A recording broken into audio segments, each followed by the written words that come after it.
Hey, how you guys doing today? It was actually a long day for me. I worked outside most of the day, and it was freezing. And as you can see, I got a haircut, so I feel a little bit more confident. I feel better about myself. But it was a long day. But I wanted to talk today about bullying, and it's something that a lot of people talk about. And I think they've gotten much better at it because when I was younger, and I have to say that I look a lot younger than I really am, but when I was younger, I was just told just ignore the bullying, it will go away. But there was nothing that was done. None of this like zero tolerance thing, and nothing was done. So I sort of had to handle it on my own, like anybody else that was bullied.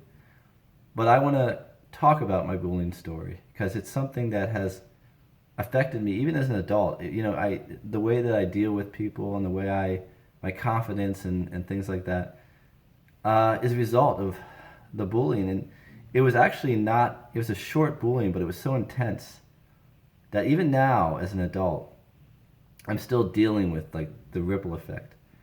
But so I want to start off and say that I had learning disabilities as a kid and emotional difficulties. And so they put me in these small classes.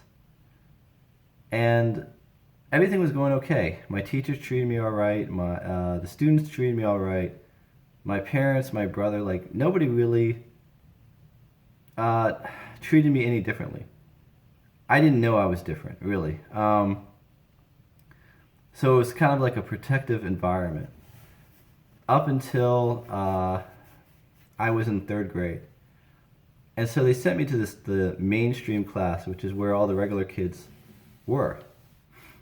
And so I got there, and like almost immediately, I could tell that the kids didn't like me, and I wasn't quite sure why. I couldn't figure it out, and I kind of found out later it's because I was from the dumb class, you know, and so I was already pegged before they even met me. And I remember the first day. Like the first moment I realized I'm different, and being different is bad. Like the way I speak, I had big glasses and curly hair and sort of a lisp, even though I'm straight. But it pegs you. I'm a sort of a more feminine person. And so I remember, I think it was the first day, and the teacher said, I want somebody to do a math problem on the board. And well, one of my learning disabilities was in math. And I just sat there trying to figure it out, staring, getting frustrated, getting flustered. And that was a part of the emotional difficulties was when I was frustrated. When I was frustrated, hold on, sorry. When I was frustrated, I would get angry, I would get visibly nervous, and it just created the bullying. So anyways, I get up to the board and I can't figure it out, and I'm getting frustrated, and I eventually just walk off while the kids are laughing at me. And I always thought all those years how cruel it was to make somebody who was clearly learning disabled to solve a problem in front of the whole class. And I remember that was the first day. And it just got worse and worse, you know? And then so I would go on the playground and they wouldn't let me play sports with them, you know?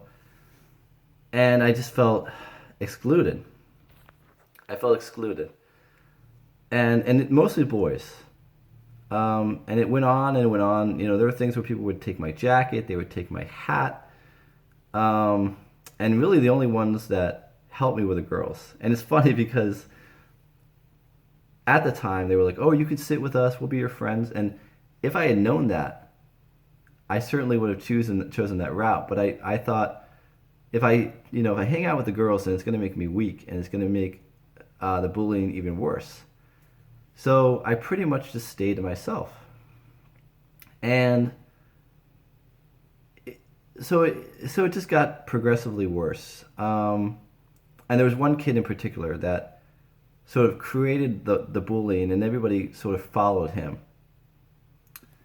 And I'm trying to remember what else. So, I mean, they would do things like, for example, they would surround me. They would physically surround me, and they would sort of rile me up. They knew that I was easily angered, so they would rile me up and just watch me go. And then I'd get in trouble. they'd say, well, David's out of control. So, I would get in trouble and they would sort of laugh about it. And they would call me dumb and they would call me fag and all, all sorts of, I didn't even know what that meant at the time. I had no idea what gay was and that it was bad. I just knew that that word was bad. I mean, that's another thing. It's just, you wouldn't hear that today. That's a zero tolerance thing. But those are the things that I got called all the time. Because again, I'm feminine and I had big curly hair. And I didn't like sports. And I remember it peaked. This one kid befriended me, I guess, to get information.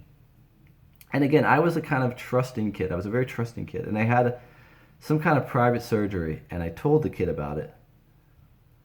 Something that was very personal. And I don't know why I did that. Again, I had trouble making friends, and I didn't have those sort of boundaries, where you say, maybe I shouldn't be talking about this. And so the next day they all found out about it, and it was humiliating. It was absolutely humiliating. And it's something you never, ever forget. And I think the thing that hurts the most is I felt alone. I felt like I came to the teachers and I said, hey, this is going on. They're bullying me, and they just basically said ignore it.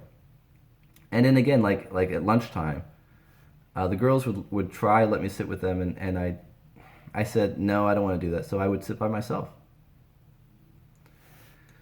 And I think the worst day was I found out this kid that had befriended me wasn't my friend. And I don't know how it happened, but I lost control. And I kicked the kid in the nuts. I kicked the kid in the nuts in front of everybody. And then I was in like the closet where you hang your jackets. And the main bully took my head and he slammed it against one of the coat hooks, the thing that's hanging. And I just felt like this is just so awful. Nobody should have to go through this. And it was a 6-7 month period, and eventually they sort of separated me from the rest of them. They put me in a classes with different kids, and it got better. But that sort of 6-7 months defined me for the rest of my life. And so I always feel less than. I always feel, regardless of maybe I look different, or maybe I sound different, or maybe I relate better to people, but I'm always going to be that little kid inside, and I'm always going to be hurt, and I'm always going to be sort of, my ears are going to be perked up and my eyes are going to be watching and saying, is this person a bully? And so anytime I feel bullied, I get that knee-jerk reaction inside, like I'm 9 years old again. And it is so hurtful and so damaging. And, people don't realize the effect that it has on adults. And again, a lot of it wasn't physical. Some of it was physical, some of it. But most of it was mental and emotional. Just being made to feel like you're stupid every day. And defending yourself, and then you getting in trouble. So the school really fucked up. Really, really bad. And I'll always be angry about that. Because they were supposed to protect me, and they didn't. And there's a part of me that's always going to be angry at those bullies. I mean, there's a part of me that hopes that one kid, that his life is so fucked up because he was an asshole. He ruined my life. And I hope wherever he is, that his life is terrible. I don't think it is, but I hope that his life is terrible because the kid was an asshole. He was a sadistic kid. And I hope that karma will bite him in the ass. Even, that was 26 years ago. And I hated that fucking kid. I hated that kid so much. And even now, you can sense the anger. Because no kid should have to put up with that. Especially since I had learning disabilities. I had just all sorts of issues.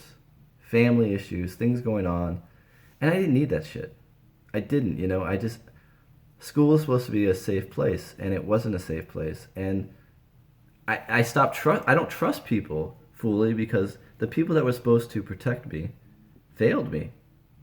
So I couldn't trust them. So if you ask me why don't I trust authority or why don't I trust managers, it's because at that time they didn't care. They didn't do what they needed to do to protect me, and it's really unfortunate. And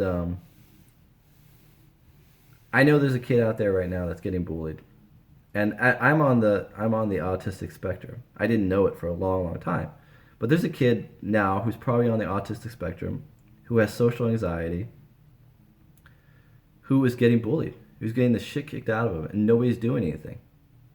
And this kid's going home every day crying, wondering what he did to deserve it. Not realizing that no one deserves that. You know, and I think it starts with the parents. I think it starts with teaching your children that it's okay to be different. It doesn't matter what the difference is. It could be a developmental thing. It could be sexual orientation. It could be the color of someone's skin. It could be a disability. But you've got to teach your kids that being different is okay, and to accept and embrace people's differences. I think we've gotten a whole lot better. But parents really need to take the time to teach your children that no, it's not okay to bully somebody. No, it's not okay to take someone's hat or to surround somebody and intimidate them physically or exclude them. It's not okay. And I think we live in a bullying society. I hate to say, my political views is I'm all the way to the left. And the sort of capitalist, materialist, greedy society we live in seems to promote that. It seems to promote this bullying culture where you have to be the best. You got to be number one, and it's bullshit. And so so when they talk about bullying, a part of it is our culture is a bullying culture. I mean, if you look at reality TV or you look at social media, it's all about laughing at somebody else's expense. It's all about 1,000 people bullying one person. And it's got to end. It's got to stop. And it starts with us as the adults. I don't have children, but parents who do have children, teaching your children not to bully. And that even if you don't like somebody, you still have to respect them. But yeah, this is tough to talk about, and I hope somebody watching this who's bullied or has been bullied knows what I'm talking about. And again, even as an adult, I still feel bullied from time to time at work. And I just started a new job, and there was a woman, and I could sense right away that she was bullying me, and I just had a knee-jerk reaction, and I immediately said in my head, I said, she's a bully. I can spot one from a mile away. I've just learned not to react to it. I have learned that they're not worth it, that they're angry people, and I feel sorry for them. Anybody who feels the need to put people down all the time is a person who's hurt, because I've done that. I admit that I have bullied people in the workplace and in school. And you know why I did that? Because I was hurt. I lost my brother. I didn't feel good about myself. And maybe it's no excuse, but happy people, healthy people, don't feel the need to put other people down. They build people up, they encourage people, and that's what I try to do now. I try to be a different person than I was 6-7 years ago. So that's my story. Thank you for listening.